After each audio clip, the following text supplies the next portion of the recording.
Hello everyone. जैसे कि आपको पता है कि रीजनिंग में एक बहुत इंपॉर्टेंट टॉपिक है पजल्स। आज मैं आपको ये बताने की ट्राई करूँगी कि जब भी आप पजल सॉल्व करें तो ये मिस्टेक्स ना करें और कैसे आप पजल्स को बहुत इजीली बना सकते हैं। तो ठीक है, स्टार्ट करते हैं वीडियो। सबसे पहले बात करेंगे क्वालिटी कंटेंट की। ठीक है, तो आपको सबसे पहले एक अच्छा सा सोर्स फॉलो करना है जो कि एग्ज़ाम लेवल हो। ठीक है, जहाँ पे आपको पजल्स मिलेंगी सॉल्व करने के लिए। तो जो मैं फॉलो करती थी मुझे एग्ज़ाम लेवल की लगती थी, जो ओलियो बोर्ड की अपलोड करते हैं वो काफ़ी अच्छी हैं।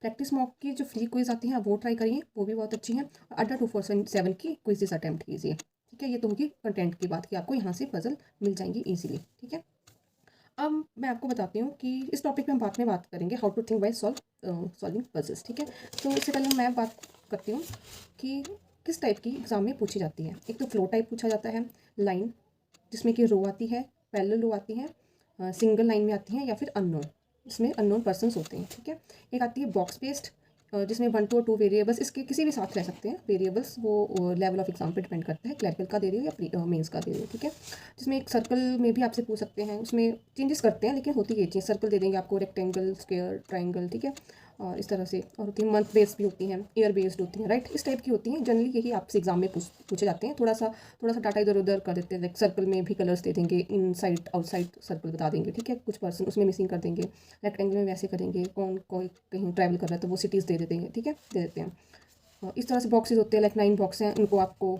जैसे 9 बॉक्स है उनको आपको अरेंज करना है। मेनली एसबीआई में बहुत देखने को मिलती है इस तरह से। ठीक है, आती हैं वेरिएबल वाली, लेकिन जो क्लर्क एग्जाम है उसमें सिंगल वेरिएबल की पजल पूछी जाती है, छोटी छोटी, जो कि आपको एक स्पीड के साथ आपको सॉल्व करनी होती है। ठीक है, तो हाँ, फिर मैं आपकी जो मेरा टॉपिक था जो मैंने बोला था बाद में बताऊंगी।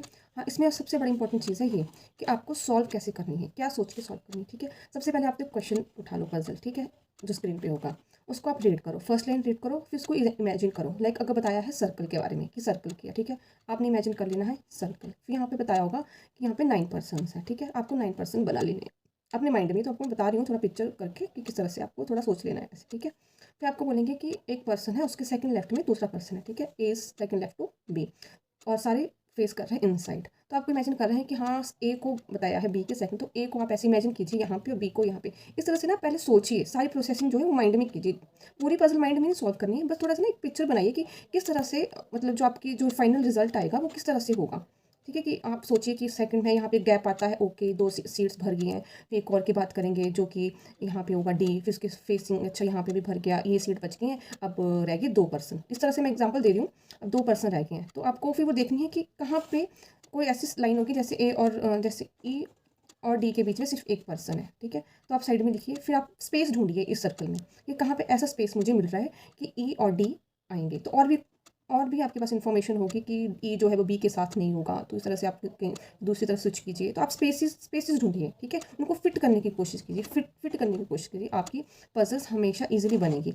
और हाँ, प्री में तो आपको स्पीड का बहुत ही ध्यान रखना पड़ता है। पहले आप अच्छे से माइंड में पिक्चर बनाइए, एक थिंकिंग डेवलप कीजिए पजल की, हर एक टाइप की। और वो हर एक टाइप की जो आपकी थिंकिंग डेवलप होगी ना, वो सभी में फॉलो होगी, हर किसी में फॉलो होगी ये सारी जो भी आपकी डेवलप होगी। ठीक है, थिंकिंग सबसे ज़रूरी यही चीज़ है पजल सॉल्व करने में, क्योंकि आप जो सॉल्व करेंगे एग्जाम में सेम टाइप की नहीं मिलने वाली। हाँ, अगर आपने की होगी उस टाइप की तो आप वहाँ पे एक कंफर्टेबल महसूस करेंगे कि हाँ, मैंने इस तरह की है और मैं ये कर लूँगा। ठीक है, तो आपको बस थिंकिंग डेवलप कीजिए और कीजिए, एक पजल पकड़िए, उसको ही अलग अलग तरीके से 2-3 बार करने की कोशिश कीजिए। ठीक है, एक बार करेंगे कुछ और तरीके से करेंगे, वहाँ पे आपकी थिंकिंग अलग चलेगी। ठीक है, जब दूसरी बार सेम करेंगे तो आपका माइंड और ओपन होगा, आप सोचोगे कि हाँ यार, मैं इसको टाइम सेव करने के लिए ऐसा भी कर सकता था। ठीक है, तो आपको माइंड में वो चीज़ क्लियर होगी।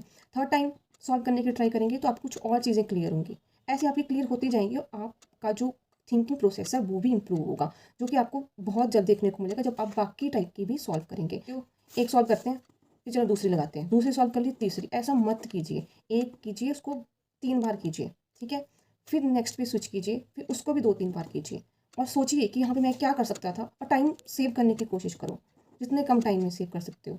साफ साफ लिखिए, ऐसे लाइक ना कि जैसे लाइन, उनमें टाइम सेव कीजिए कि कब कौन सी चीज़ लिखनी है, कैसे क्रॉस कहाँ लगाना है। तो अपने कीवर्ड्स बनाइए कि आपके कीवर्ड्स क्या होंगे जब आप डाटा लिखेंगे।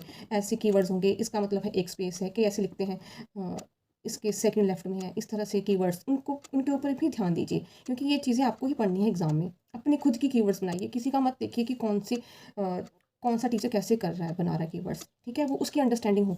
तो फिर आज की वीडियो में सिर्फ मैं इतना ही बता पाऊँगी, मैंने कोशिश तो की है कुछ आपको बताने की। तो अभी मेरे को इतना एक्सपीरियंस नहीं है बताने का कि मैं किस तरह से आपको बताऊँ। तो होप है कि आपको ये पसंद आई होगी। तो हाँ, जितना भी आपको समझ आया हो, कुछ ना कुछ आपको लगा हो कि मैं इससे, हाँ ये चीज़ मैं इसके ऊपर काम करूँगा, तो ये चीज़ ठीक बताई है, तो आप वो फॉलो कीजिए, सारा कुछ अपने आप को इम्प्रूव कीजिए। रीजनिंग एक ऐसी चीज़ है जिसमें थिंकिंग डेवलप करना बहुत ज़रूरी है, और वो आती है प्रैक्टिस से। और प्रैक्टिस भी ऐसे नहीं हर चीज़ के पीछे भागते रहो, एक पजल दूसरी पजल, तीन तीन चार चार पजल, पांच पांच पजल लगा रहे हो दिन के, पर क्या कर रहे हो, वही सेम मिस्टेक्स, वही लाइन मिस कर रहे हो कि हाँ मैंने तो पढ़ी नहीं यार, कहाँ मुझे दिखी नहीं, ये चीज़ होती है। अच्छा, इसके बीच में 2 पर्सन्स थे, मेरे को लगा एक थे, वहाँ पे रीड करने की गलती, रीड ठीक किया लेकिन वहाँ पे बनाया गलत। तो ये चीज़ें जो है वो अवॉइड करो, हर एक पजल जो बनाओगे पिछली मिस्टेक नेक्स्ट में अवॉइड करने की ट्राई करो, तब आप जो है वो कमांड आएगी आपकी एक पजल सॉल्व करने में। फिर देखना खुद ब खुद आपकी स्पीड आएगी। स्पीड कुछ भी नहीं है, वही है कि आप कितना अंडरस्टैंड करते हो उस चीज़ को, उस लाइन को। तो दैट्स ऑल। तो आप को all the best upcoming exam के लिए, और थैंक यू।